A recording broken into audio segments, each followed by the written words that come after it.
요한계시록 1장 1절부터 11절까지 제가 읽습니다. 예수 그리스도의 계시라. 이는 하나님이 그에게 주사 반드시 속히 될 일을 그 종들에게 보이시려고 그 천사를 그 종 요한에게 보내어 지시하신 것이라. 요한은 하나님의 말씀과 예수 그리스도의 증거 곧 자기의 본 것을 다 증거하였느니라. 이 예언의 말씀을 읽는 자와 듣는 자들과 그 가운데 기록한 것을 지키는 자들이 복이 있나니 때가 가까움이라. 요한은 아시아에 있는 7 교회에 편지하노니 이제도 계시고 전에도 계시고 장차 오실 이와 그 보좌 앞에 7 영과 또 충성된 증인으로 죽은 자들 가운데서 먼저 나시고 땅의 임금들의 머리가 되신 예수 그리스도로 말미암아 은혜와 평강이 너희에게 있기를 원하노라. 우리를 사랑하사 그의 피로 우리 죄에서 우리를 해방하시고 그 아버지 하나님을 위하여 우리를 나라와 제사장으로 삼으신 이에 그에게 영광과 능력이 세세토록 있기를 원하노라. 아멘. 볼지어다 구름을 타고 오시리라. 각인의 눈이 그를 보겠고 그를 찌른 자들도 볼 터이요 땅에 있는 모든 족속이 그를 인하여 애곡하리니 그러하리라. 아멘. 주 하나님이 가라사대 나는 알파와 오메가라. 이제도 있고 전에도 있었고 장차 올 자요 전능한 자라 하시더라. 나 요한은 너희 형제요 예수님의 환난과 나라와 참음에 동참하는 자라. 하나님의 말씀과 예수님의 증거를 인하여 밤모라 하는 섬에 있었더니 주의 날에 내가 성령님에 감동하여 내 뒤에서 나는 나팔소리 같은 큰 음성을 들으니 가로되 너 보는 것을 책에 써서 에베소, 서머나, 버가모, 두아디라, 사대, 빌라델피아, 라오디게아 7 교회에 보내라 하시기로. 아멘. 요한계시록은 사도 요한이 밤모섬에서 유배 당했을 때에 주님께서 그에게 말씀하시고 또한 그의 천사를 통하여 말씀하시는 내용이 나와 있습니다. 요한계시록 1장 3절은 이 예언의 말씀을 읽는 자와 듣는 자들과 그 가운데 기록한 것을 지키는 자들이 복이 있나니 때가 가까움이라. 말씀을 읽는 자, 듣는 자. 클라이막스는 그 가운데 기록한 것을 지키는 자들이 복이 있다. 때가 가까움이라. 지키는 자들이 복이 있다. 우리가 두 증인, 두 선지자를 하나님께서 대환란 전 3년 반에 보내신다 할 때에 우리가 지킬 수 있는 내용은 없습니다. 또한 요한계시록 6장에 주님께서 봉인된 7 봉인을 떼실 때에 우리가 지키는 내용은 없습니다. 7 나팔을 통한 재앙, 7 대접의 재앙을 쏟으실 때에 그런 것을 우리가 관여할 수 있는 건 없습니다. 또한 첫째 짐승, 둘째 짐승이 나타나고 666표가 나타났을 때에 첫째 짐승의 등장에, 둘째 짐승의 등장에 거짓 그리스도, 적그리스도, 거짓 선지자의 등장에 우리가 관여할 것은 없습니다. 그러나 이제 666표 짐승의 표를 받지 말라. 거기에는 우리가 지켜야 될 말씀이 있는 거죠.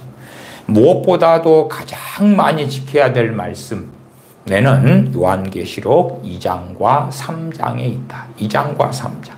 주님께서 이 땅에 공생의 사역을 하시면서 말씀하시는 것 무엇보다 귀하고 귀하죠.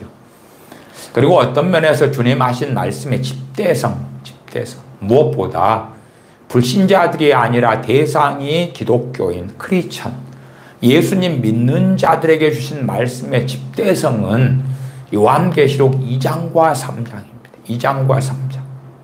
물론 이 요한계시록도 명확하게는 첫째는 1장 4절로 가면 요한은 아시아에 있는 7 교회에 편지하노니, 주님께서 이렇게 전하라고 증거하라고 하신 것을 사도 요한은 편지로 기록해서 7 교회에 편지했다.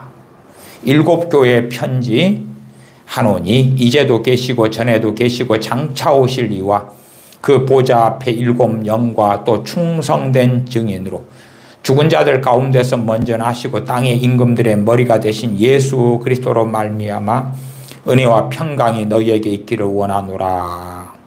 우리를 사랑하사 그의 피로 우리 죄에서 우리를 해방하시고 그 아버지 하나님을 위하여 우리를 나라와 제사장으로 삼으신 그에게 영광과 능력이 세세토록 있기를 원하노라. 아멘. 볼지어다 구름을 타고 오시리라.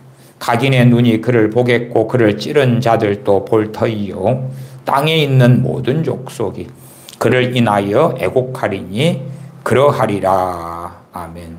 점점점 주님의 재림이 가까워져 옵니다. 그러나 아직까지 2000년 가까운 시간 동안에 주님은 오시지 않았습니다. 그래서 많은 사람들은 주님의 재림하심에 대하여 멀고 먼 이야기로 생각합니다. 그럼에도 주님의 재림에 대한 말씀이나 주님의 재림은 점점점 중요성을 더하고 있습니다. 왜 더 중요해지고 있느냐, 그렇게 말씀드릴 때에 많은 이유가 있겠습니다만은, 우리가 청년의 나이에 있다 그러면은 아직은 수십 년의 시간이 남았구나. 또 우리가 중년이다 그래도 아직은 몇십 년 남았구나. 그렇게 생각하는 것이 일반이죠. 그러나 주님께서 약속하시고 말씀하신 대로 주님께서 재림하신다면 그때에는 시간이 끝나는 것입니다. 주님께서 어떤 사람들에게는 도적같이 마실 것이고 어떤 사람들에게, 깨어있는 사람들에게는 내가 도적같이 임하지 않을 것이다. 너희는 낮에 속하였다 밤에 속한 것이 아니다. 그러나 예수님 믿는 사람들 가운데 주님께서 그렇게 깨어있으라고 말씀하셨지만 깨어있지 않은 사람들에게는 세상 사람들과 똑같이 그들에게는 도적같이 오시는 주님, 그 주님을 겪을 수밖에 없다 하는 것입니다. 그리고 주님께서 마태복음 25장에 말씀하셨던 것처럼 슬기로운 5 처녀의 자리가 아니라 미련한 5 처녀의 자리에 놓이게 될 것이다. 그리고 기회를 얻지 못하게 될 것이다. 그래서 주님의 재림이 중요한 것은 우리가 긴 시간을 가지고 주님의 오심을 준비하는 것이 아니라 준비되지 않은 사람은 거기에서 끝나고야 만다는 사실입니다. 또한 주님의 일반적으로 공중 강림과 성도의 휴거라고 이야기해 보십시다. 물론 저는 주님의 공중 강림과 성도의 휴거를 믿고 또한 그러면서 주님의 사람들을 주님께서 데려가시고 어떤 사람들요? 깨어있는 사람들. 그 다음에 이 지상에는 7년 대환란이 시작되는 것을 믿습니다. 저는 성경 본문들을 통해서 그렇게 자세히 많이 강론도 했고 살펴보기도 했고 다루기도 했습니다.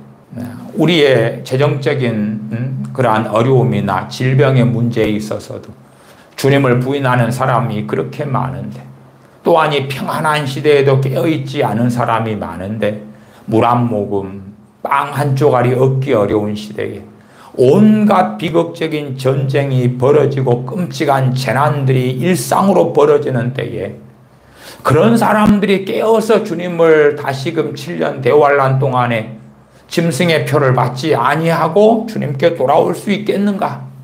그런 사람은 있을 겁니다. 근데 그것은 로또 확률이나 될까 말까. 기적 중에 기적일 거다. 기적 중에 기적일 거다. 버림받은 사람들, 잃어버려진 바 된 사람들, 한순간에 그러한 것이 결정나고야 말죠. 그래서 주님의 재림에 대한 말씀과 메시지는 심지어 서로 우리의 노년에 있는 분들이 이 땅의 인생을 마감할 때까지 주님께서 재림하시지 않는다고 해도 중요합니다. 우리 중년에 속한 사람이, 우리의 청년에 속한 사람이 깨어있는 것은 주님께서 하시는 그러한 중요한 메시지고 진리고 순종을 요구하는 말씀이기 때문에 너무나 중요하다. 주님께서 깨어있으라 말씀하실 때 계속 하시는 말씀은 주님의 재림에 대한 말씀들이 중심이 되기도 했습니다. 그 다음에 인구가 기하급수적으로 증가하고 있습니다. 물론 우리나라 대한민국은 전 세계 국가들 가운데에 이 합계 출산율이 가장 낮은, 아이를 가장 많이 낳지 않는 나라에 속하고 많은 도시들이 인구 소멸 지역으로 인구가 급감하고 있고 대학이 문 닫고 유치원이 문 닫고 병원이 문 닫고 점점점 그렇게 하고 있습니다. 많은 지역 지방에 있는 학교들은 폐교가 되고 있는 실정에 있습니다. 그럼에도 전 세계적으로는 인구가 기하급수적으로 증가하고 있는 게 사실입니다. 과거에 우리가 미국 같은데 인구의 변화 추이를 보면 깜짝 놀라기도 합니다. 미국에 대각성 운동이 있었던, 그러한 1차, 2차 대각성 운동이 있었던 그런 때는 기껏해야 미국의 인구가 수백만 명밖에 되지 않습니다. 미국의 1800년 인구가 530만 명 그렇습니다. 그리고 1850년쯤 되니까 미국의 인구가 2000만이 되고, 그러면 지구상의 인구도 기껏해야 1억, 2억 그렇게 하다가 어느 때 5억, 10억, 20억, 50억, 그 다음에 지금은 80억 명이 진즉 넘었습니다. 주님이 땅에 오셨을 때에 주로 지구상의 인구가 한 2억 명 이렇게 이야기가 됩니다. 2억 명. 당시 중국을 중심으로 해서 한 1억 명 가까이 되고, 로마 제국 때에 그 중심으로 해서 한 5천만에서 7천만 명까지 잡고, 그 나머지 이제 이집트라든지 또 팔레스틴 유대민족이라든지 등등등 해서 기껏해야 그때 2억 명 정도밖에 안 되는 거예요.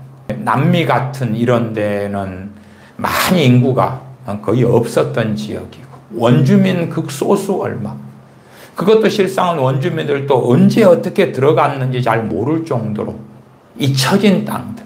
또 신대륙도 마찬가지 아닙니까? 신대륙이 개발된 것이 그렇게 오래되지도 않고, 미국이란 나라가 세워진 것도 그렇게 오래되지도 않고, 심지어 이 미국이 영국에서 독립할 때도 그때 당시 인구가 몇백만 되지도 않았다 그 말이에요.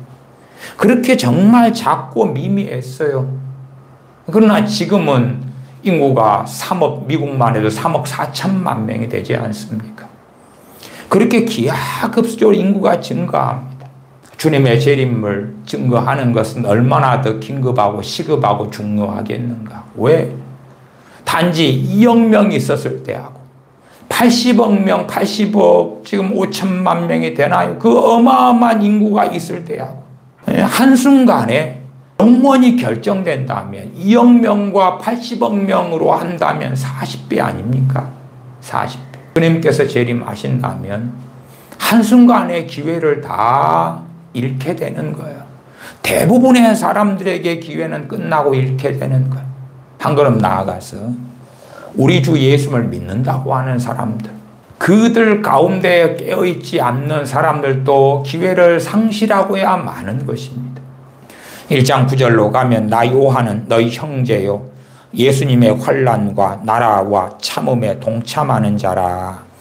하나님의 말씀과 예수님의 증거를 인하여 반모라는 섬에 있었더니, 주님을 증거하다가 잡혀서 반모섬에 유배됐을 때를 이야기합니다. 주로 역사적으로는 로마 황제 도미티안의 대박해기, 대핍박기라 그럽니다. 도미티안 로마 황제가 믿는 사람들, 기독교인들을 극심하게 핍박했을 때가 81년부터 96년으로 일컬어집니다. AD 86년에서 96년. 그때에 이제 사도 요한이 반모섬에 유배를 당하게 됩니다.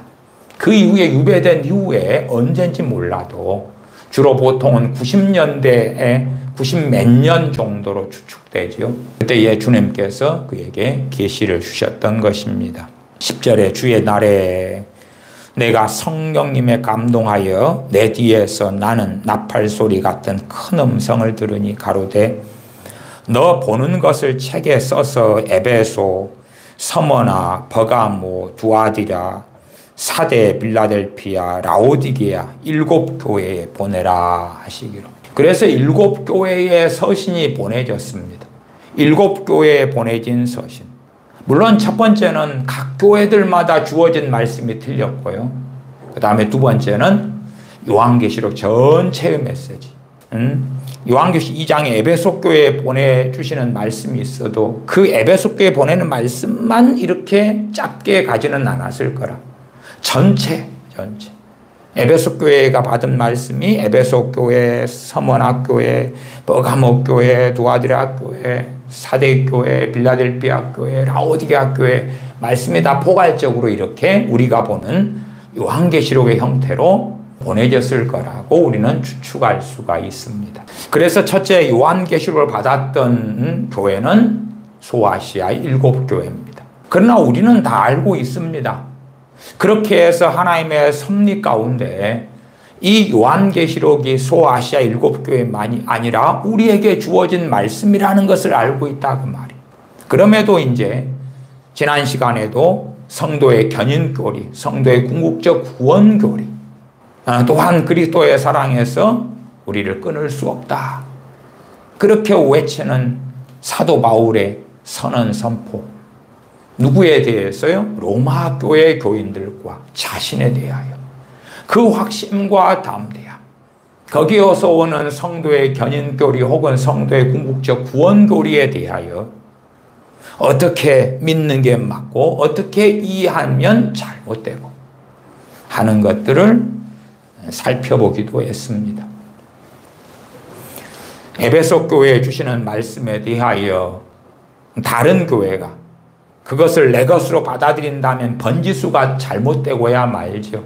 에베소 교회도 책망을 받고 버가모 교회도 책망을 받는데 버가모 교회가 에베소 교회에 주신 말씀을 받아들이고 거꾸로 에베소 교회는 버가모 교회에 주신 말씀을 받아들인다면 잘못되겠죠. 시험 문제가 나왔는데 1번 답, 2번 답, 3번 답이 다 번호가 틀린데 그것을 바꾸면은 틀린 게 되겠지요. 그러나 이제 에베소 교회라도 서머나 교회에 주시는 말씀을 통하여 교훈을 얻을 수가 있고 문맥을 통하여 살피면서 에베소 교회 교인들이라도 버가모 교회에 주시는 말씀을 통하여 경계를 삼고 지혜를 얻고 권면을 받을 수 있다 그 말이에요.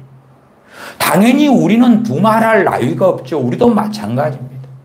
더군다나 이 소아시아 7교회만이 아니라 전 지구상에 벌어질 장래될 일, 장차될 일에 대하여 계시하시는 말씀을 우리가 듣고 경계하고 또한 깨어있고 하는 중요한 하나님의 말씀, 주님의 계시를 받을 수가 있다 그 말이죠.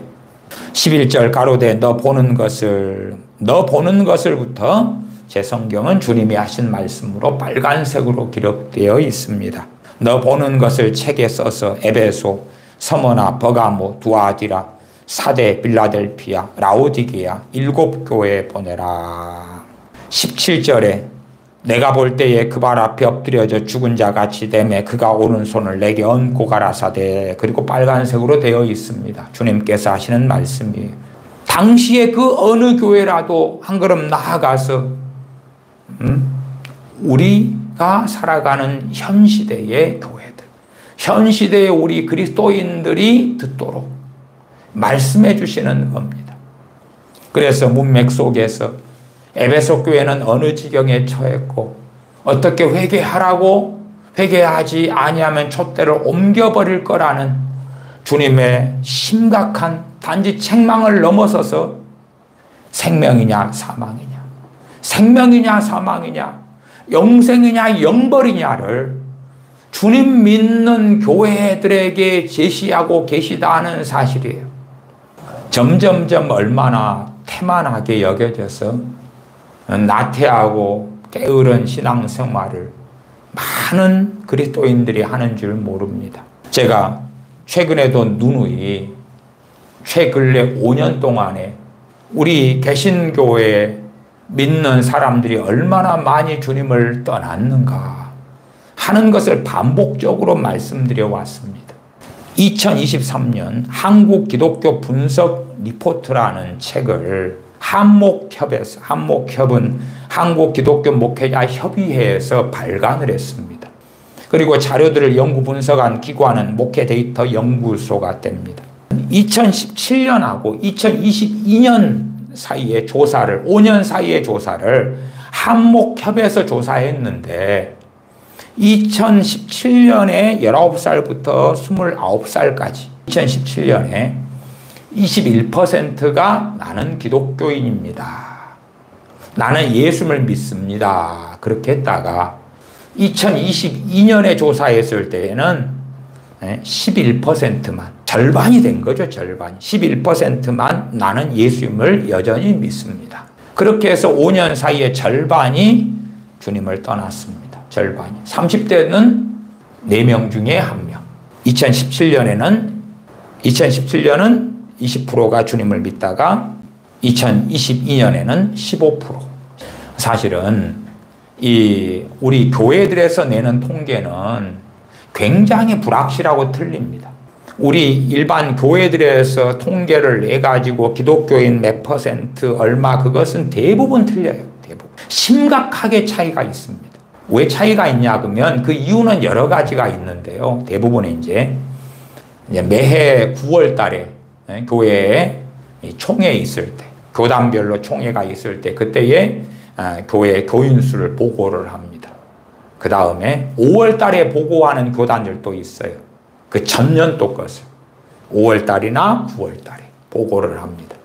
그 보고를 합쳐서 교단이나 교파에서는 우리 교단에 신앙생활 하는 사람이 몇 명이다 이렇게 보고를 합니다. 거기에는 굉장히 거품이 많이 끼어 있습니다. 기본적인 거품은 어디에서 일어나냐 그러면 등록 교인 수와 출석 교인 수의 격차입니다. 등록 교인과 출석 교인. 등록 교인의 기준은 뭐냐 그러면 교회 교적부예요. 교적부 상에 기록된 사람들. 그러면 각 교회의 정관이나 교단 교파의 헌법이나 교회 법에 따라서 이 교적부를 일반적으로 수년을 유지를 합니다. 그러면 교인이 떠나도 다른 교회로 심지어 옮겨져도 교적부 상에는 나와 있어요. 등록교인으로. 여의도 순복음교회가 우리나라에서 가장 큰 교회입니다. 최근의 자료를 보면은 여의도 순복음교회 등록교인이 78만 명이에요.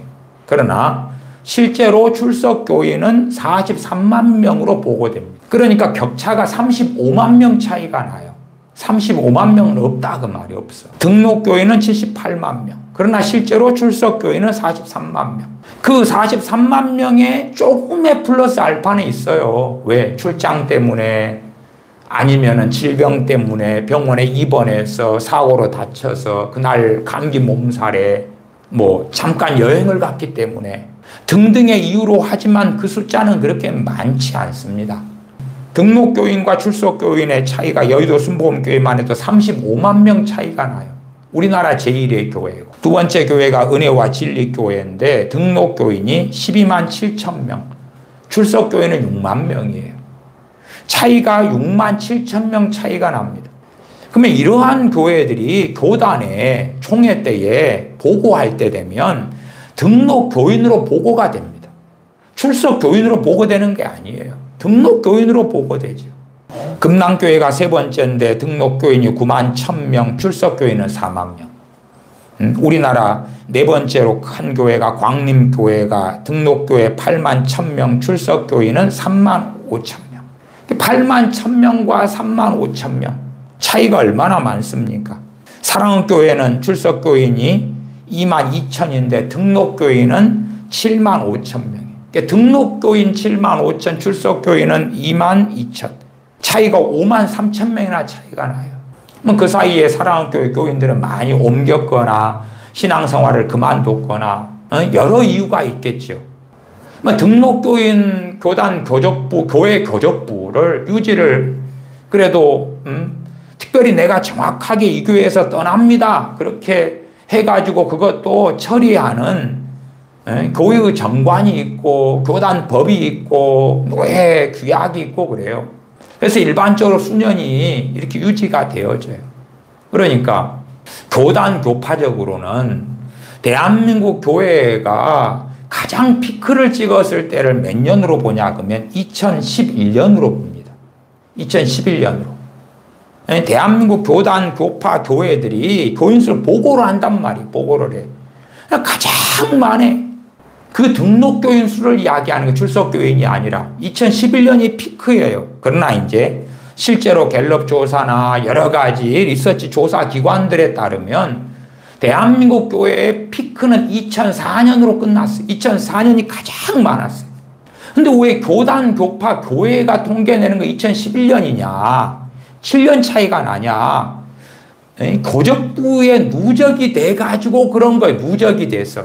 그냥 신앙생활 안 해버렸고 멈춰버렸는데 숫자가 바로 빠지지 않는 거예요.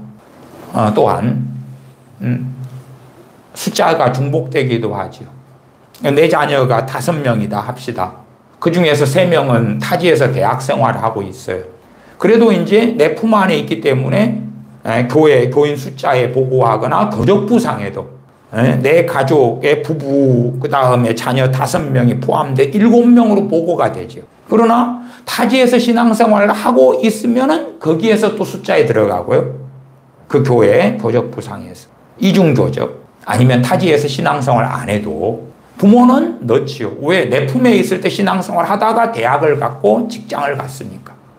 우리 교회에 교적부에 있고 교인 등록 명부에 있다 그 말이 보고가 되는 거예요. 그래서 교회들이 가지는 통계는 허수가 너무 많아요. 허수가 클라이막스에 이르렀을 때가 2011년이에요.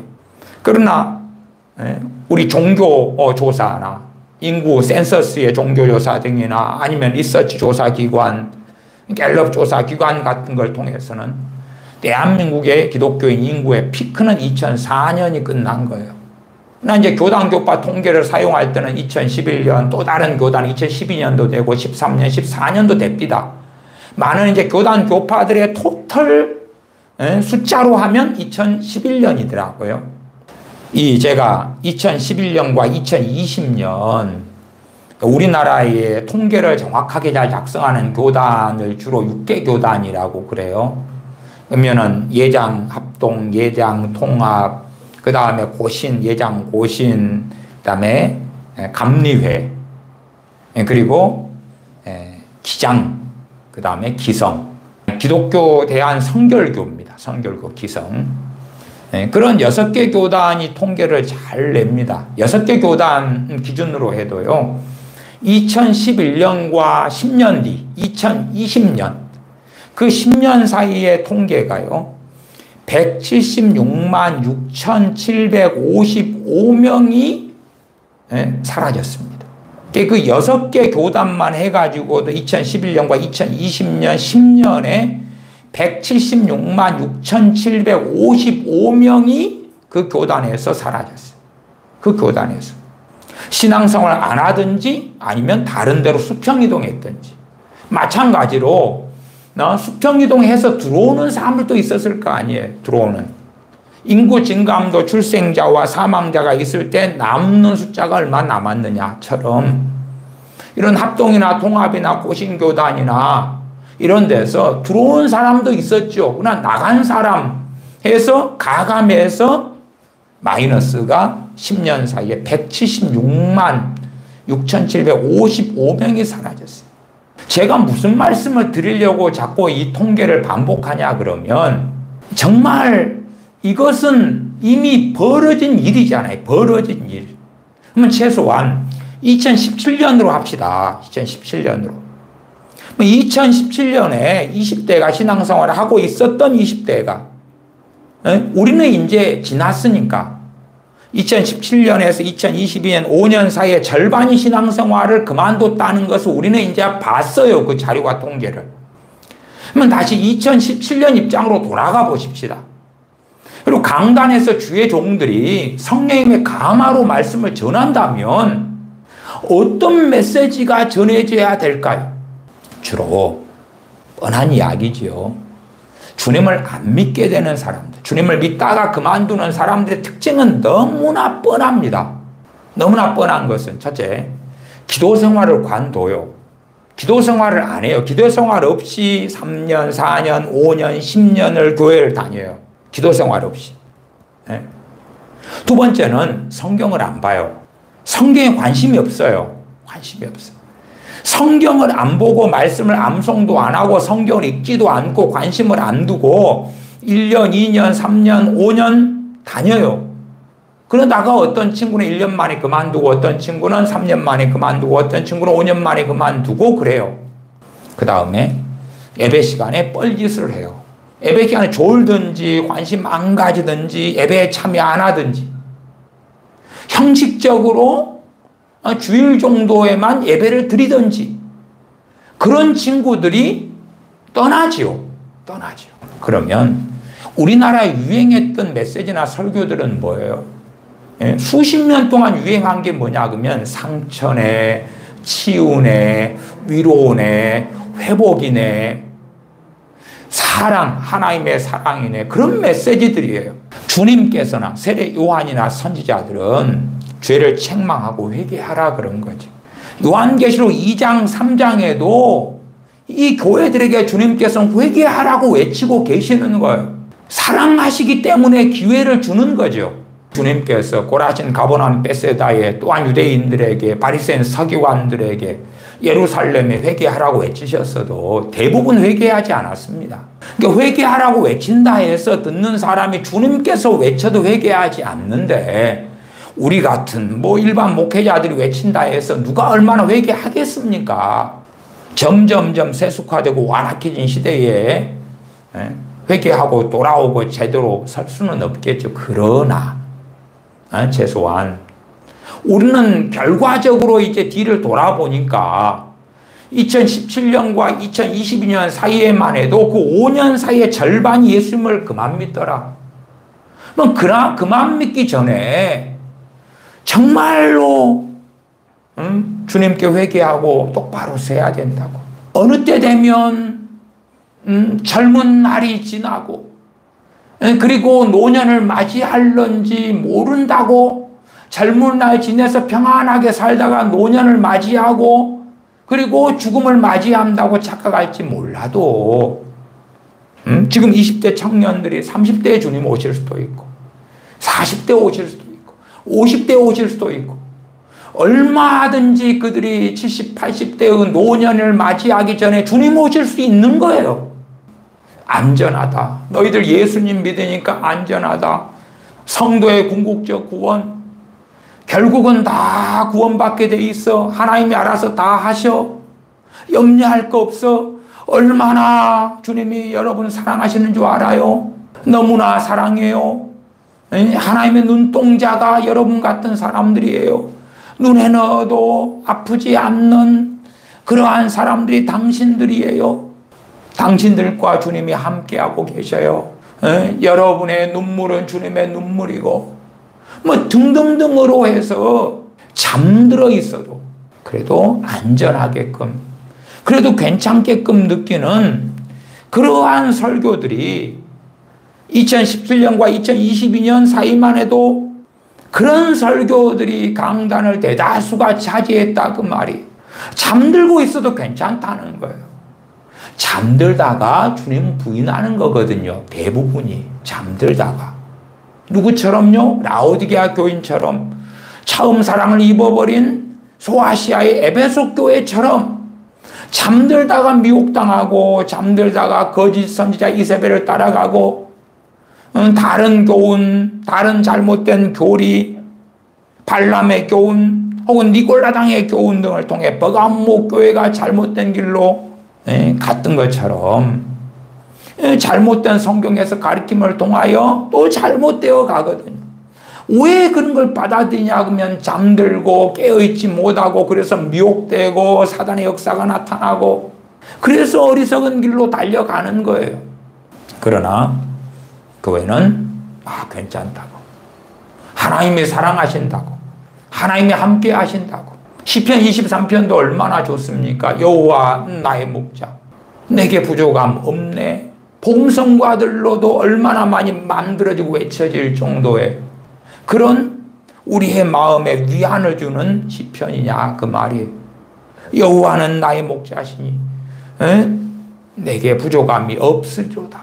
푸른 초장 쉴 만한 물가로 누이시고 주의 지팡이와 막대기가 나를 안위하시나이다. 얼마나 좋은가 그 말이에요. 그렇게 노래를 부르고 그렇게 찬양을 하는데, 그렇게 부르던 20대 청년들이, 주로 20대 청년들의 집회나 모임의 특징은 찬양이에요. 찬양이 말씀보다 찬양이에요. 그렇게 귀를 즐겁게 하는 찬양들을 부르다가 5년 불러오다가 그 5년 동안의 절반이 사라진 거예요. 절반이. 근데 왜 그렇게 안전하다고 주장이 오냐 그 말이에요. 강단에서 주님께서 요한계시록 2장 3장에 에베소 교회야 너희들은 안전하다. 버가모 교회야, 두아드라 교회야, 사대 교회야, 라오디게아 교회야 너희들은 안전하다. 그렇게 말씀하신 적이 없다 그 말이에요. 그런데 수요일날 설교에서 말씀드렸던 것처럼 로마서 8장 등의 말씀, 로마 교인들 그들의 신앙 믿음 가운데 또한 그들에게 성령님의 감화로 말씀을 증거한 사도 바울, 그렇게 해서 증거된 로마서인 하나님의 말씀, 그것을 앞뒤 문맥과 맥락을 제거하고 아멘 바로 내 것이요 덥석덥석 그냥 보암직하고 먹음직스러우니까 붙잡고, 그리고 강단에서 목회자들이 교리적으로 안전하다, 성도들이 안심하라 안심하라, 사도 바울의 서신서들처럼 특정하게 말씀이 전해지는 대상이 있고 요한계시록 2장 3장처럼 그러하고, 더군다나 요한계시록 2장 3장의 소아시아 7교회는 주님의 사도 요한이 살아있었을 때 아닙니까? 또한 믿는 사람들이 핍박받는 시대예요. 그런 시대의 교회가, 교인들이 어떠한 상태가 되었느냐. 제가 어느 성경보다 중요한 성경, 특별히 교회에게 어느 성경보다 중요한 성경은 요한계시록 2장과 3장이다. 2장과 3장이다.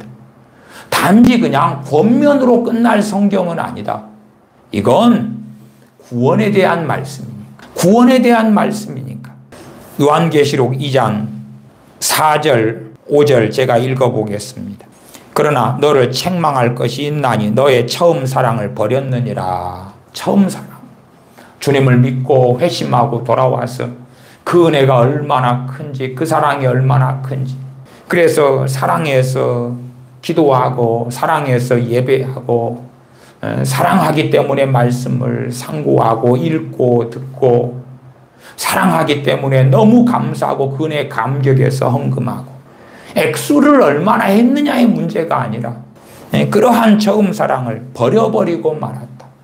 종교적이 되고 형식적이 되고 마치 이제 남녀가 사랑해서 결혼했는데 시간이 흘러가니까 뭐 인간사하고는 양상은 다릅니다만은 냉랭해지고 사랑이 식죠. 식는 사랑은 여러 이유 때문에 그러죠. 그 사랑은 뭐 부부가 관계성이니까 양자가 다 잘해야 되죠. 둘이 다 잘해야 되죠. 그러나 주님과 우리의 관계는 주님이 잘 못하실 리가 없잖아요. 그냥 우리 편에서의 문제만 있는 거예요. 우리 편에서만. 그래서 연인이나 부부 사이나 부모 자식 사이하고는 전혀 다른 문제예요. 다른 문제. 부부의 사랑이 식어지는 건 다 양자의 문제니까 둘이 다 많거나 적거나 문제가 있으니까 그렇죠. 그러나 주님과 우리 사이에서 우리의 처음 사랑을 버렸거나 식어버리는 문제는 그냥 우리 문제라. 100% 우리 책임이라. 2장 5절 그러므로 어디서 떨어진 것을 생각하고 회개하여 처음 행위를 가지라. 처음 행위. 어떤 행위요? 그 사랑, 그 은혜에 감격하고 구원하신 그 은혜, 죄를 용서하신 그 은혜, 하나님의 자녀로 삼으신 그 은혜, 그 은혜와 사랑 때문에 거기에서 나오는 그 은혜와 사랑의 감격에서 말씀을 사랑하고 기도하려고 애쓰고 찬양하고 예배드리고 순종하고 죄와 씨름하고 싸우고 처음 사랑이 있어야지만이 처음 행위가 있을 수밖에 없는 거죠. 겉보기에는 여러 행위들이 있을 수 있어요. 성가대도 하고 봉사도 하고 헌금도 내고 예배도 많이 참여할 수 있어요. 그러나 처음 사랑이 없이 처음 사랑을 버려버린 가운데서도 얼마든지 그럴 수 있다 그 말이에요. 이 에베소 교회도 2장 3절에 보면 또 너가 참고 내 이름을 위하여 견디고 게으르지 아니한 것을 아노라. 그렇게 살았지만 게으르지 않게 부지런히 신앙생활 했지만 처음 사랑은 버려버린 상태였다 그 말이에요. 처음 행위를 가지라. 만일 그리하지 아니하고 회개치 아니하면 내가 너에게 임하여 내 촛대를 그 자리에서 옮기리라. 촛대는 어떤 사명을 이야기하는 게 아닙니다. 돈, 재산, 건강, 직업 그런 걸 이야기하는 게 아니에요. 촛대라는 것은 명확하게 계시록 1장 20절에 7 촛대는 7 교회니라. 촛대가 교회라고. 촛대로 옮겨버리겠다는 이야기는 너는 더 이상 교회가 아니다 이제. 주님이 선언하신다는 거예요. 너는 더 이상 내 백성이 아니야. 내 몸인 교회가 아니야. 그 이야기거든요. 명확하게 촛대의 의미가 요한계시록 1장 20절에 명시되어 있어요. 내가 내게 임하여 회개치 아니하면 내가 내게 임하여 내 촛대를 그 자리에서 옮기리라. 그리고 서문학교에 주시는 말씀, 그 다음에 버가모교에 주시는 말씀. 버가모교에 주시는 말씀은 15절로 가면 이와 같이 내게도 니골라당의 교훈을 지키는 자들이 있도다. 니골라당 앞에 14절에 발람의 교훈과 같이 간다 그랬죠. 무율법주의자, 무도덕주의자. 믿기만 하면 다 돼. 어떤 삶을 살아가도 단지 지옥은 절대 안 가. 상급만 적게 받고 안 받을 뿐이야. 내가 돈을 쫓아가고 명예를 쫓아가고 내 욕망을 쫓아가도 아무 문제 없어. 나 예수님 믿거든. 그렇게 니골라당의 교훈을 잡고 사는 사람들, 교리적으로 잡았던 그렇지 않았던 간에 잡았던 사람들이 20대라면 2017년부터 2022년까지 니골라당의 교훈을 잡았다. 그렇게 말씀드려요. 왜? 이렇게 신앙생활도 괜찮아. 기도하지 않아도, 성경 보지 않아도, 예배 열심히지 않아도, 하나님 말씀을 깨닫고 알고 순종하려고 애쓰지 않아도 괜찮아. 그런 친구들이 잠든 다음에 영적인 소경이 되어져 버리니까 이제 성령 역사하심이 없어요. 성령님을 소멸하는 자들이 되었죠. 그 다음에 하나님의 살아계심이 느껴지지 않아요. 성경 66권 하나님의 말씀이 진리처럼 다가오지 않아요. 심지어 성경을 펼쳐서 읽으려고 그러면 귀신만 역사해, 마귀만 역사해요. 기도하려고 앉으면 마귀만 역사해요. 기도하려고 앉으면 평안이 임하고 기쁨이 임하고 은혜가 있고 소망이 생기고 기도 응답을 받는 게 아니에요. 마귀만 버글버글한 사람들은 또한 이미 마음에서 주님이 떠난 사람들, 자기 마음에 하나님 두기를 싫어하고 내 마음에서 주님이 사랑의 대상이 아닌 사람들은 기도하려는데 기도하고 앉아있으면 귀신이 역사해요. 그냥 기도하려고 앉으면은 주님이 아이고 좋구나, 이쁘구나, 사랑스럽구나, 너가 기도하려고 앉았지, 내가 복 줄게, 은혜 줄게, 기쁨을 줄게, 너의 어려운 문제를 해결해 줄게, 그럴 거라고 망상을 하지요. 그러나 마음이 주님에게서, 마음이 하나님에게서 떠난 자들은 기도하려고 앉으면 극적으로 더러운 귀신들이 버글버글 들거려요. 귀신들이 가득 역사해요. 그러니까 영화 볼 때는 평안하고 드라마 볼 때는 재밌고 신나고 개그 프로그램 보면은 너무 좋고 먹방 봐도 너무 좋고 여행해도 너무 행복한데 기도하려고 앉고 엎드리면 괴로운 거예요. 몸부림이 나는 거예요. 몸부림이. 예? 드라마 보고 영화 보면 1시간 반, 2시간이 금방 지나가요. 팝콘 먹고 콜라 먹으면서 영화 보고 와 2시간 금방 지나갔네. 그런데 예배 시간에 앉아있고 설교를 듣고 찬양하고 몸부림이 쳐지는 거예요. 왜? 마귀가 더러운 귀신들이 버글버글 역사하거든요. 그런 친구들이 조금 있으면 어찌 돼요? 바이바이 그러는 거예요. 왜? 아니, 걔네들이 생각하는 하나님은 어떤 생각을 어떻게 하나님에 대해 생각하냐 그러면 하나님이 살아계시면 자기가 예배당에 예배드리러 참석하잖아요. 그러면 기쁨이 있고 평안이 있고 돌보심이 있고 복이 있고, 근데 예배 시간에 앉아 있는 것이 귀신들이 버글버글 하면 할수록 지옥 같은 고통을 느껴요. 물론 지옥과 비교할 수 없습니다만 그만큼 현세에 살아가면서 고통스럽다 그 말이에요. 막 몸부림이 쳐지고 괴로워요. 예배 시간에 앉아서 막 졸음이 오고, 그때 마귀 역사하면 그 졸음이 올 때 괴롭거든요. 몸부림이 쳐지거든. 그런 걸 경험하면 아, 하나님이 안 계시는구나. 하나님에 대한 신앙과 믿음이 천리 말리 밖으로 가버려요. 평상시에 더러운 귀신들과 함께 정욕을 따라 욕망을 따라 욕망에 충실하게, 자신의 욕심에 충실하게, 자신을 기쁘게 하는 삶에 충실하게 살았어요. 그런 사람들이 예배 시간에 앉아서 몸부림이 찾는 게 몸부림이. 성경을 읽으면 성령 역사 안 하셔요. 성령 역사하는 사람들은 진리를 사랑하는 사람들. 왜? 성령은 진리 영이시니까. 하나님을 경외하여서 말씀을 상고하는 사람들. 성령님은 하나님을 경외하시게 하는 영이 되시니까. 그런 사람들이 성경 읽을 때에 성령님 역사하시고 도우시지요. 말씀을 깨닫게 하시고 알게 하시고 진리의 길로 인도하시지요. 그러나 그렇지 않는 사람들은 성경 읽으면 소설책은 너무 재밌는데 성경책은 괴로운 거예요. 괴로워. 그냥 대학생이 대학 공부하는 책도 뭐 괴로운데 그보다 훨씬 더 괴로울 수 있다 그 말이에요. 그러니까 성경을 펼쳐서 읽으면 수면제고 잠이 오고 괴롭고 점점점 영적인 눈이 닫혀버리고 잠들어 버리기 때문에 성경을 보면 볼수록 헷갈리고 복잡하고 이상하고 그렇게 되는 거예요. 그렇게 되면 신앙생활을 어떻게 계속해요? 물론 그 상당수가 한때는 주님을 믿었다 그 말이 믿었어. 영접했어요. 믿었어. 거듭났어요. 주님을 믿는데 기도생활 안 해.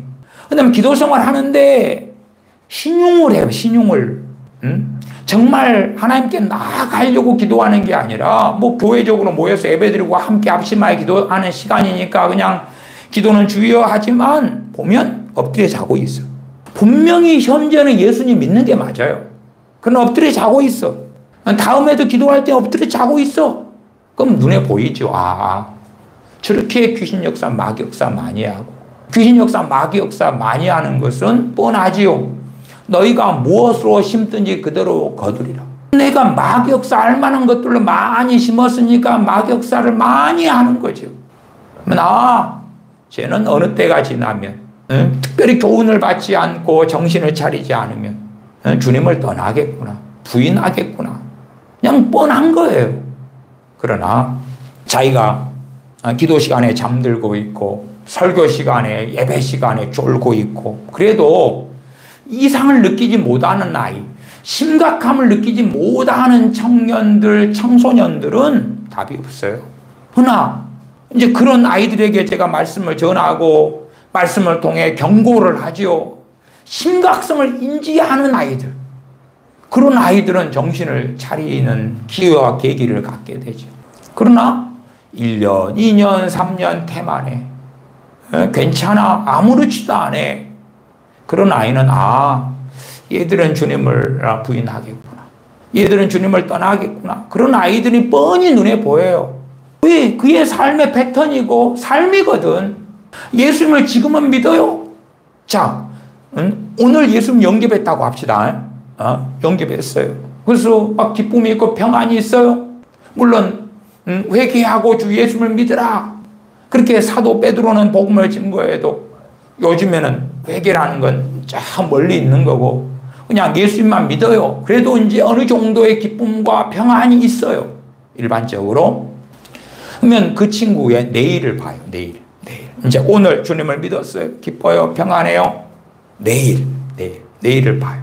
근데 어제 주님을 영접하고 믿었어요. 기쁨이 있고 평안이 있어요. 하루 지났어요. 하루 지났는데 기도를 안 해. 기도를 안 해. 이제 주님 믿고 그 은혜 받고 주님께서 나를 위해서 자신의 생명을 주셨고 내 죄를 용서하시기 위하여 십자가를 지셨다. 복음이잖아요. 믿었는데 다음날 기도를 안 해. 소위 이제 우리 아이들로 이야기하면 청소년이나 청년으로 이야기하십니다. 주님을 믿었어요. 그 다음에 이제 뭐 고등학생이면 학교 갔다가 어제 믿었어요. 뭐 오늘이면 정상적이다면 학교 갔다가 예배당을 지나는 길에 들려서 기도하고 집에 가거든. 왜?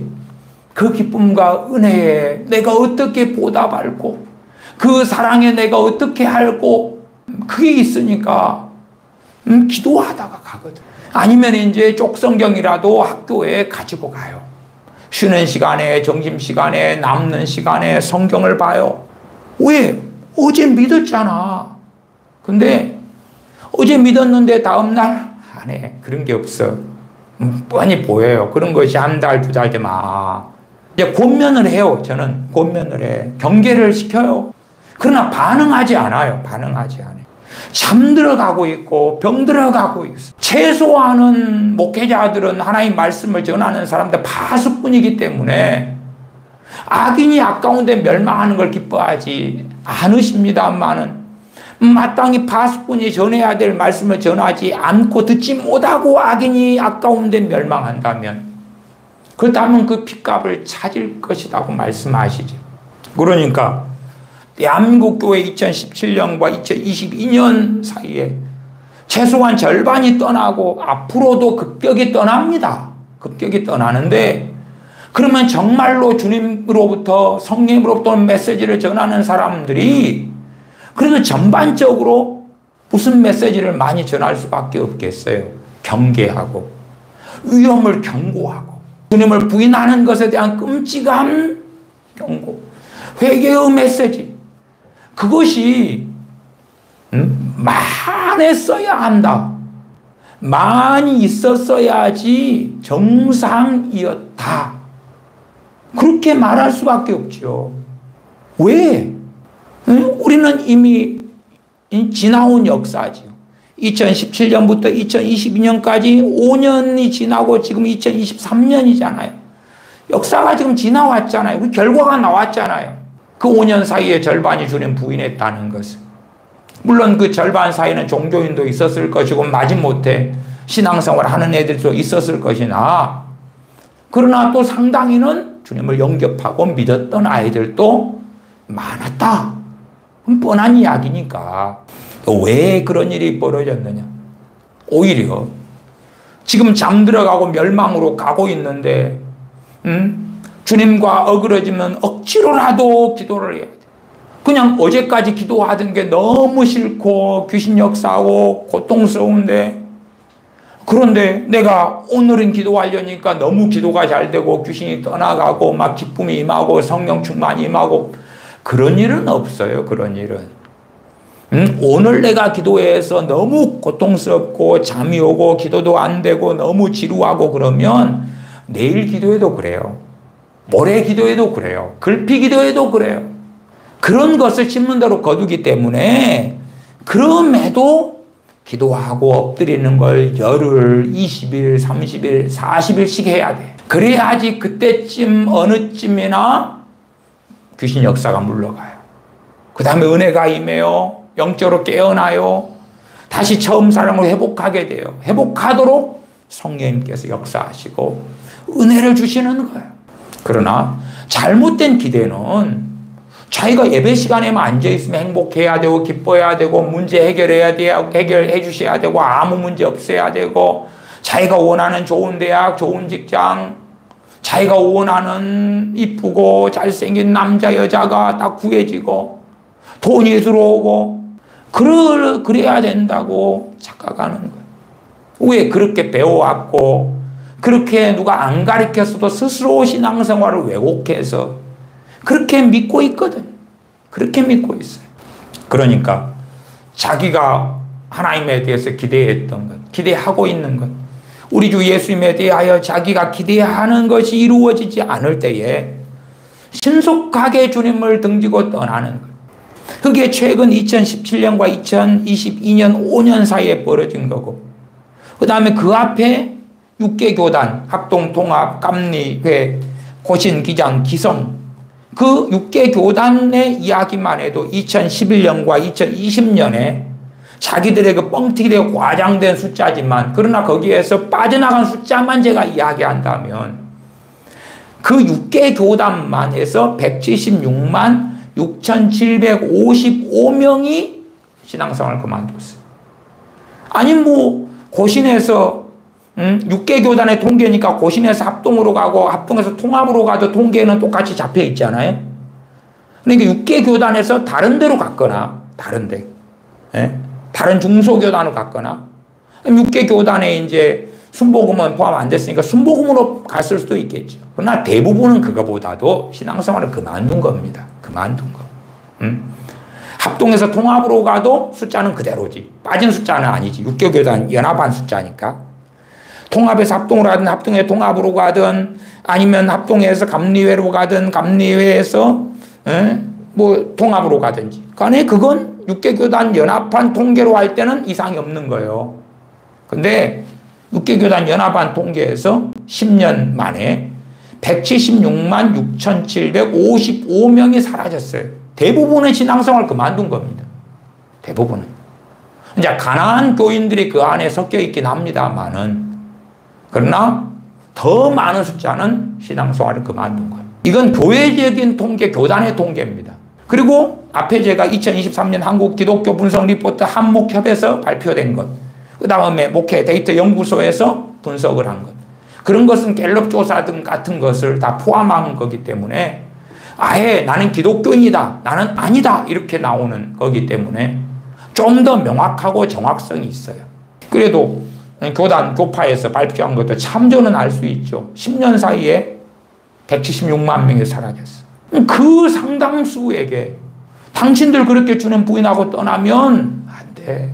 그러나 그들이 들었던, 떠나기 직전까지도 들었던 메시지는 뭐였을까요? 안전하다고? 하나님이 함께 하신다고? 아니, 하나님이 함께 하신다고 강단에 외치는데 그들은 기도 생활을 안 해요. 그 다음에 기도를 하려고 그러면 귀신들이 버글버글 역사해. 괴로워. 성경을 보는데 성령 역사를 안 해. 성경을 보면 잠이 오고 수면제고 모르겠고, 성경을 볼 때 머리는 복잡하고 두통이 있고, 너무 괴로운 시간이고. 어떤 사람은 그렇게 말합니다. 성경을 차라리 읽는 것보다 성경을 읽는 것하고 삽질하고 꽃갱질하고 밭일을 하는 것하고 따지면 육체노동이 더 쉽다 그 말이에요. 기도를 30분 하는 것하고 막노동을 하는 것하고 하면 막노동이 더 쉽다는 거예요. 그러니까 그만큼 기도하고 성경을 보고 예배 드릴 때 마격사가 많이 하는 거예요. 그나마 이제 좀 기분 좋게 할 수 있는 건 뭐냐 그러면 찬양을 듣거나 부르는 거예요. 그래서 20대 애들이 주님을 그렇게 떠나지만 20대 애들의 중심에는, 집회나 예배의 중심에는 찬양이 있지 말씀이 있질 않아요. 왜? 찬양하면 박수치고 춤추고 율동하고, 또 20대라고 하면 20대 청춘 남녀들이 모여서 박수치고 노래 부르고 하니까 흥겹고 재미나거든. 앞에서 율동팀이 하면 형제 자매들이 앞에서 쫙 있으면 또 같이 율동을 따라 부를 때 마음에 드는 형제, 마음에 드는 자매를 보면서 너무 좋고, 율동하면서 스트레스가 풀리고 막 크게 노래 부르고, 또 자기 목소리 좋은 사람은 자기 목소리에 스스로 도취되고 좋거든요. 그러나 말씀 중심의 예배나 집회는 괴로운 거예요. 괴로워. 지루하고 괴로운 거예요. 이게 말씀은 최대한 약화시키고 줄이고 없애나가는 거예요. 그런 친구들 가운데 절반이 5년 사이에만 떠났는데, 앞으로는 우리는 우리 한국교회의 미래를 봐요. 이미 미국 교회에서, 그 다음 서구 교회에서, 유럽 교회에서 봐요. 유럽 교회들은요 전통이 어마어마하거든요. 예를 들어 독일 교회다 그러면은 그 예배당 이런 거 멋지게 지어놓은 거 300년, 100년, 뭐 200년, 지금은 수리도 못해. 교인은 없어. 어떻게 관리도 안 돼.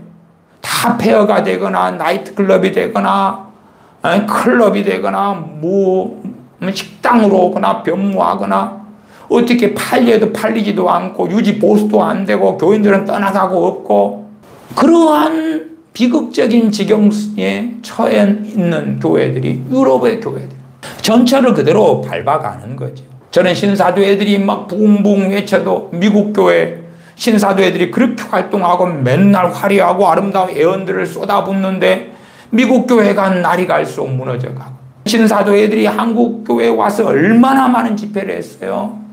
한국 교회 결과가 부흥이 아니라 20대가 5년 사이 50%가 떠났고 30대는 4명 중에 1명이 떠났고 40대, 50대, 60대도 전체 통계로 할 때 4명 중에 1명이 주님 부인하고 떠났어요. 25%가. 그나마 20대가 50% 먹어주니까 이제 40대, 50대, 60대, 70대는 뭐 25%까지는 안 되고 한 20%나 뭐 18%나 15%나 다 그렇게 되겠죠. 토탈로 했을 때에 전체 19살부터 노년까지 했을 때에 4명 중에 1명이 예수님 믿는 걸 그만뒀단 말이에요. 그만두는 사람들의 특징은 앞에 말씀드렸던 대로 뻔해요. 뻔해. 주님을 안 믿게 될 아이들의 특징은 뻔해요. 안 믿게 되는 노인들의 특징은 뻔해요. 아니면 노인들 같은 경우는 주님을 믿다가 그만두는 것은 이제 좀 덜하긴 해요. 상대적으로 덜하긴 해. 그러나 그 매너리즘을 유지는 하지만 기도를 안 해. 기도를 안 해. 말씀을 청종에 듣지를 안 해. 그리고 그냥 졸고 있다가 왔다가 예배 시간에 졸고 있다가 가고 그게 다인 거예요. 주님께서 하시는 소아시아 7교회에게 하시는 말씀이 각자의 형편과 처지에 따라서 다르겠지만 우리가 듣고 경계로 삼아야 될 말씀이 되는 거예요. 떠난 사람들의 경우는 2장 14절에 그러나 내게 두어 가지 책망할 것이 있나니 거기 내게 발람의 교훈을 지키는 자들이 있도다. 발람이 발락을 가리켜 발락 왕이지요. 가리켜 이스라엘 앞에 올무를 놓아 우상의 제물을 먹게 하였고 또 행음하게 하였느니라. 이 발락 왕이 발람 선지자에게 저 이스라엘을 저주해달라. 그러다가 저주할 수 없었어요. 그러니까 어떻게 해야 되겠느냐. 그러니까 저 이스라엘로 하여금 죄를 짓게 하고 하나님이 직접 심판하게 하면 된다. 그것을 선지자가 가르쳐 주는 거예요. 하나님의 선지자가. 왜 그렇게 발람 선지자가 그 짓을 했느냐. 안전하니까. 안전하다고 믿었으니까. 야, 이스라엘에게 올무를 놓아서 행음하게 해라. 우상의 제물을 먹게 해라. 그 악한 계교를 발락 왕에게 가르쳐 줬어요. 그런데 자기는 그것 때문에 하나님의 진노와 버림받고 지옥에 떨어진다는 걸 알았으면 그 짓거리 안 하죠.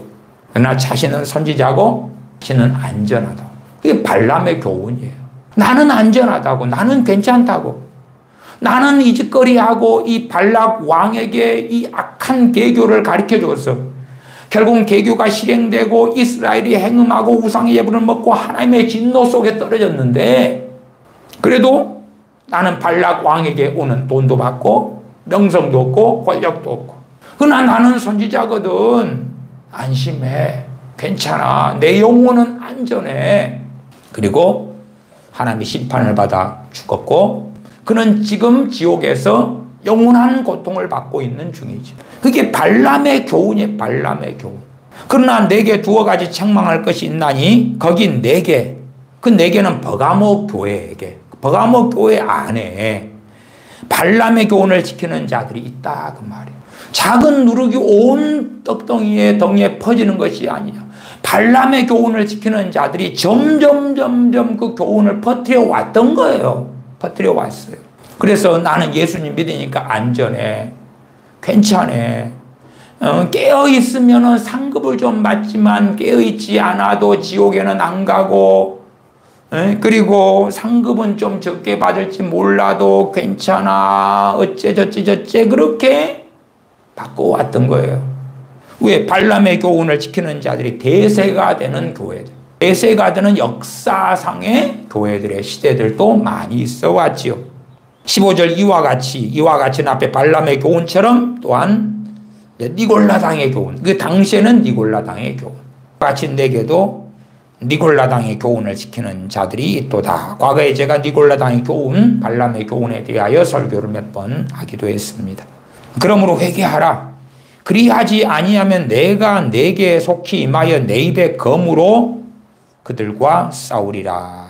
주님께서 내 입의 검으로 그들과 싸우리라 했을 때, 내가 속히 임하여 주님 재림하실 때, 그 다음에 계시록 9반 19장인가 주님의 입에서 검이 나오는 것, 백마 타고 오시는 주님 입에서 검이 나오는 것 알죠. 그럴 때에 주님께 싸우는 자들이 구원 받습니까? 못 받죠. 심판을 받는다. 심판을 받아. 그래서 회개하라. 회개하라. 그렇지 아니하면 내가 내게 속히 임하여 내 입의 검으로 그들과 싸우리라. 또한 그 아래 두아디라 교회에 주시는 말씀, 이세벨을 따라서 가는 자들, 22절에 볼지어다 내가 그를 침상에 던질 것이요 또 그로 더불어 간음하는 자들도 만일 그의 행위를 회개치 아니하면 큰 환난 가운데 던지겠다. 큰 환난이 무엇으로 해석되느냐 하는 건 좀 다르죠. 그러나 이제 이러한 말씀이 두아디라 교회에 주는 말씀이 중의적으로 두아디라 교회만이 아니라 현 시대의 그들과 같은 행위를 하고 살아가는 주님 재림하실 때의 교인들이라면 대환란 가운데 이러한 자들이 던져진다. 이렇게 해석할 수 있다고 말씀드리기도 했습니다.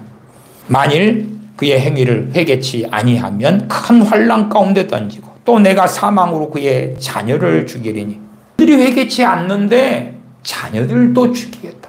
누가 하신 말씀이에요? 주님께서. 주님께서 하시는 정말 두려운 말씀인 거예요. 근데 그런 것을 다 덮어버려. 주님께서 증거하신, 특별히 주님의 백성들, 주님 믿는 사람들, 교회가 드려야 될 주님 말씀이 집대성이에요. 집대성. 계시록 2장 3장이 불신자들에게 하시는 말씀이 아니니까. 그러나 많은 크리스천들은 나 주님 믿었거든, 그럼 됐지. 나 예수 영접했거든, 됐지. 괜찮지. 그러는 거예요. 2장 25절에 다만 너희에게 있는 것을 내가 올 때까지 굳게 잡으라. 어떤 사람들에게요? 24절에 두아디라에 남아있어 이 교훈을 받지 아니한 자들, 그 자들, 잘못된 교훈을 받지 아니한 자들, 미혹에 빠지지 않은 자들, 그 자들이 가지고 있는 교훈, 우리 주 예수 그리스도의 십자가의 복음과 주님의 말씀이지. 이 진리를 주님 오실 때까지, 재림하실 때까지 굳게 잡으라. 굳게 잡으면, 안 잡는 사람, 굳게 잡아야 되는 거예요. 그러나 굳게 잡으면 좋아요 정도에서 말씀을 끝내버리는 어리석은 사람들이 있죠. 사대교회 시는 말씀 3장 3절부터 봅니다. 3장 3절. 그러므로 너가 어떻게 받았으며 어떻게 들었는지 생각하고, 복음을 어떻게 받았고 어떻게 들었고 생각하고 지켜 회개하라. 지켜 회개하라. 만일 일깨지 아니하면 내가 도적같이 이르리니 어느 시엔 내게 임할런지 너가 알지 못하리라. 주님께서 도적같이 오신다. 그 대상이 되는 사람은 첫째는 불신자입니다. 두 번째는 잠들어 있는 이런 사대교회 대부분의 교인들 같은 사람들이, 그런 사람들은 불신자와 똑같은 처벌을 받습니다. 불신자가 당하는 것, 나는 너희를 도무지 알지 못하노라. 불법을 행하는 자들아, 행악하는 자들아, 나를 떠나가라. 그 처벌을 동일하게 받아요. 그래서 도적같이 내가 이르리니 어느 시에 내게 임할런지 너가 알지 못하리라.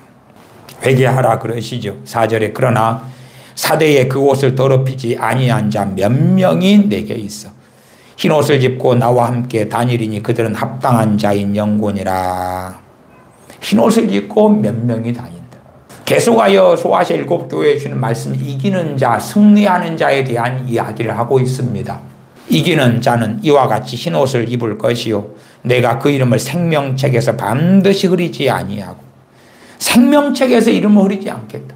그러나 지는 사람은 어떤 사람들이 세상에 빠지고 회개치 아니하고 깨어있지 않고 잠들고 주님을 사랑하지 않고 그런 사람들, 생명책에서 이름을 흐려지면서 사라져가겠지. 사라져가는 거예요. 지워진다 그 말이에요. 난 빌라델피아 교회고 그 다음에 14절부터가 라오디게아 교회에 주는 말씀이죠. 라오디게아 교회 3장 15절부터 내가 내 행위를 아노니 너가 차지도 아니하고 더웁지도 아니하도다. 너가 차든지 더웁든지 하기를 원하노라. 너가 이같이 미지근하여 더웁지도 아니하고 차지도 아니하니 내 입에서 너를 토하여 내치리라. 내 입에서 너를 토하여 내치리라. 주님에게 속한 자에서 주님에 속한 자가 아니게 되는 거예요. 그러한 무서운 경고를 받는 상태에 있는데 라오디게아 교인들은 어떻게 경험하고 있느냐 하면 17절에 너가 말하기를 나는 부자라 부유하여 부족한 것이 없다. 너무 평안한 거예요. 부유하여 부족한 것이 없다. 웰빙 복지를 누리고 소위 행복을 누리고 살고 있는 거예요. 그 행복을 누리고 부족한 것이 없으면 어떻게 또한 생각합니까? 주님이 우리와 함께 계신다. 하나님이 복을 주셨다. 하나님 우리와 함께 계신다. 너무 좋다. 너무 좋아. 나중에 천국 가는 것도 좋은데 이 땅에 살면서 부자고 부족함이 없는 것이 너무 좋다. 하나님께서 함께 하시고 복을 주셨기 때문에 나중에 인생이 마감되고 천국에 간 다음에는 또 큰 상급도 주시지. 그렇게 착각하는 자들에게 주님께서 라오디게아 교회에 편지를 보내라고, 주님의 말씀을 전하라고, 증거하라고. 너희들이 16절에 너가 이같이 미지근하여 더웁지도 아니하고 차지도 아니하니 내 입에서 너를 토하여 내치리라. 실제로 대한민국 교회적으로 교단 교파의 통계는 2021년이 피크였으나 그러나 정상적인 통계로서는 2004년이 정점이었어요. 그렇다면 2004년까지 숫자가 많아졌다. 2004년에 이제 내리막으로 떨어졌어요. 점점 줄어들었단 말이에요. 2004년부터 줄어들었어도 인구는 어찌 됐어요? 증가했죠. 인구는. 최근래 들어와서야 대한민국 인구가 줄어들기 시작했죠. 그러나 2004년도, 5년, 6년, 7년, 10년, 11년, 15년, 2020년도 인구는 증가했단 말이에요. 증가했어. 인구는 증가했는데 교인은 떨어졌다는 이야기는 더 심각하게 믿는 자들이 떨어졌다 그 말이에요. 우리가 믿는 자들이 결혼해서 애를 낳으면 걔도 기독교인으로 숫자를 넣을 거 아니에요. 그렇게 믿는 사람들이 결혼하고 애 낳고 유아세례 받고 그렇게는 증감보다 더 급격하게 기존에 믿던 친구들이 안 믿게 되었다는 이야기예요. 그러나 아직 교적부에는 남아있어요. 교인 등록 카드에는 남아있다고 말이에요. 그러면 2004년에 피크를 찍을 때에 그 전후로나 그 이후로의 메시지는 그러면 안 된다고. 이렇게 잠들면 안 된다고. 이렇게 세소가 되면 안 된다고. 이렇게 주님을 떠나면 안 된다고. 최소한은 예배당에 나오고 최소한은 믿는 자로 남아있고 뭐 예배당까지 안 나오고 아니면 설교조차도 안 듣고 예배에 참여조차도 안 하면 답이 없죠. 그러나 이제 성령님의 인도하심을 받는 주의 종들이었다면 강단에서 전해야 될 것은 주님이 당신들과 함께 하십니다가 아니다 그 말이. 더군다나 20대 청년들 대상으로 주님께서 당신들과 여러분과 함께 하셔요. 여러분을 들어서 귀하게 쓰실 거예요. 여러분의 인생에 복이 있을 거예요. 비전을 주실 거예요. 승리하게 하실 거예요. 그런 이야기를 많이 듣다가 여러분의 상처를 치유하십니다. 여러분을 너무 귀해요. 그런 이야기를 듣다가 주님을 떠나왔다 그 말이에요. 과연 앞으로는 또 앞으로 5년 뒤에 10년 뒤에 보면 또 다른 통계와 자료가 나오겠죠. 그리고 강단에서는 어떤 메시지가 증거될 것이냐, 사람들의 입맛에 어떻게 맞는 걸 증거될 것이냐, 또한 우리 믿는 사람들은 내 귀를 즐겁게 하는 나의 사욕을 좇을 스승들을 어디에서 찾을 것이냐, 누구의 설교를 듣고 위안받고 그러면서도 주님을 사랑하지 않고 잠들어가고 병들어가고 그리고 괜찮다고 왜 하나님이 사랑하시니까, 왜 주님께서 너무너무 나를 사랑하시니까 괜찮다고. 그러나 막상 기도하라 그러면 기도할 수가 없어. 성경을 보라 그러면 성경을 펼쳐서 읽는데 귀신들이 버글버글 역사해요. 기도하려고 잠깐 주기도문 할 때는 괜찮지. 누가 대표 기도할 때는 괜찮은데 혼자 꼴방에 앉아서 기도를 5분, 10분 하면 귀신들이 버글버글 역사하면 본인이 얼마나 심각한 상태에 심각한 자리에 있는가를 깨닫고 알고 참으로 중심에 주님께 뉘우치고 회개하면서 나와 엎드려야 한다. 그렇게 엎드릴 때에 은혜를 주시고 다시금 주님에 대한 처음 사랑을 얻게 하시고 영적으로 회복되게 하시고 주님과의 어그러진 관계를 바로 잡아나갈 수가 있을 것이다. 기도하겠습니다. 아버지 하나님, 점점점 우리 믿는 사람들이 세상을 사랑하고 돈을 사랑하고 자신의 배를 위하고 주님을 등지고 떠나가고 있습니다. 강단에서는 바르게 말씀이 증거되지 아니하고 사람들의 길을 즐겁게 하는 가르침들이 가르쳐지고 진실로 하나님께로 돌아와서 하나님을 사랑하며 하나님을 기쁘시게 하며 하나님을 영화롭게 하는 그 길을 걸으려는 그러한 열정, 열망을 가지지 않는 어리석은 우리들이 되어져 갑니다.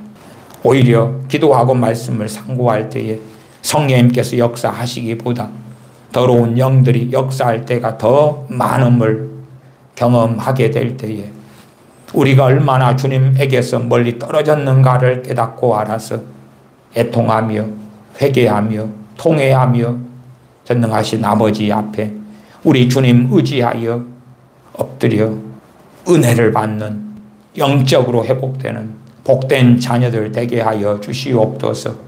우리 주 예수님의 이름으로 기도하옵나이다. 아멘.